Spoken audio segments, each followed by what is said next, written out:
प्रदेश विधानसभा के शीतकालीन सत्र से जुड़ी अहम जानकारी हमें दे रहे हैं हमारे सहयोगी संवाददाता धर्म प्रकाश।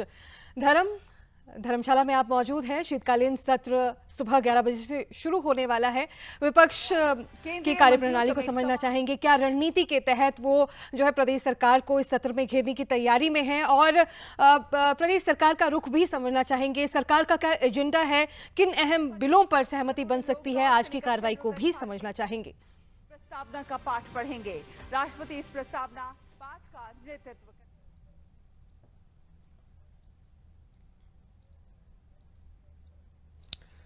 बिल्कुल उर्मिला, आपसे कुछ ही देर बाद जो प्रोसीडिंग्स है वो शुरू होनी है। सेशन की 11 बजे का सुबह का टाइम है और इसको लेकर मुख्यमंत्री कल शाम ही धर्मशाला पहुंच चुके थे और नेता प्रतिपक्ष जयराम ठाकुर भी अब से कुछ ही देर पहले गग्गल एयरपोर्ट पहुंचे हैं। दिल्ली दौरे से वापस लौटते हुए अब से कुछ ही देर पहले कांगड़ा जयराम ठाकुर पहुंचे हैं और सर्वदलीय बैठक भी बुलाई गई है स्पीकर की तरफ से करीब 10:15 बजे के आसपास, जिसमें कि दोनों मुख्य दलों के नेता सचेतक और नेता प्रतिपक्ष के साथ साथ खुद विधानसभा स्पीकर भी मौजूद रहेंगे। और इसमें उम्मीद ये जता रहे हैं स्पीकर दोनों दलों से कि शांतिपूर्ण तरीके से सदन की जो कार्रवाई है वो चलेगी।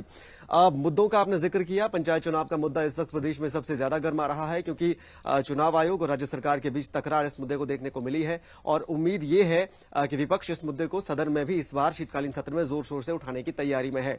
उसके अलावा जो कानून व्यवस्था का मुद्दा है प्रदेश में, वो भी काफी ज्यादा इन दिनों चर्चा में है। हाल ही में ऊना में जो गोलीकांड हुआ उसके बाद से विपक्ष इस मुद्दे को उठाने की तैयारी में है और जो विधायक दल की बैठक इससे पहले जयराम ठाकुर के नेतृत्व में शिमला में हुई थी बीजेपी की, उसमें भी इस मुद्दे को सदन में जोर शोर से उठाने की बात हुई है। 4 दिसंबर को विधानसभा घेराव की भी तैयारी विपक्ष ने कर रखी है और उसमें भी सरकार पर जो तीखे हमले हैं वो भाजपा नेताओं द्वारा, विपक्ष द्वारा बोले जा सकते हैं। आज की प्रोसीडिंग्स का जिक्र करें तो संविधान दिवस भी क्योंकि आज मनाया जा रहा है, तो उसका भी उससे ही सदन में शुरुआत होगी और शोकोद्गार दिए जाएंगे। जो डॉक्टर गौतम है, बाबूराम गौतम, जो पूर्व एमएलए हैं विधानसभा सदर के, उनको सांत्वना, उनको उनके निधन पर शोक जताया जाएगा। उसके बाद जो पिछले सेशन के पेंडिंग क्वेश्चंस हैं, चाहे वो स्टार्ट क्वेश्चन हो अनस्टार्ट क्वेश्चन हो, वो सेशन में आज डिस्कस होंगे। नियम 62 जो रूल 62 है उसके तहत भी 2 प्रस्ताव सदन में आज आए हैं और रूल 130 के तहत भी 2 प्रस्ताव दिए गए हैं। रूल 130 में 2 अहम प्रस्ताव आज सदन में आए हैं, जिसमें राकेश जम्वाल और त्रिलोक जम्वाल की तरफ से जो रखे गए हैं। राकेश जम्वाल की तरफ से प्रदेश में जो प्राकृतिक आपदा के दौरान हालात बने थे उसके बाद उनसे उबरने के लिए सरकार की तरफ से क्या प्रयास किए गए हैं उस पर चर्चा बुलाई गई है। राकेश जम्वाल की तरफ से सरकार को उस पर भी जवाब देना है, उस पर चर्चा होनी है। साथ ही रूल 130 में ही त्रिलोक जम्वाल की तरफ से जो कानून व्यवस्था का मुद्दा है उस पर भी आज चर्चा की मांग सदन में की गई है। तो देखना यह होगा कि रूल 62 और 130 के तहत जो चर्चा है वो होती है, नहीं होती है, क्या कुछ मुद्दे उसमें निकल कर आते हैं, सरकार की तरफ से क्या तर्क दिए जाते हैं।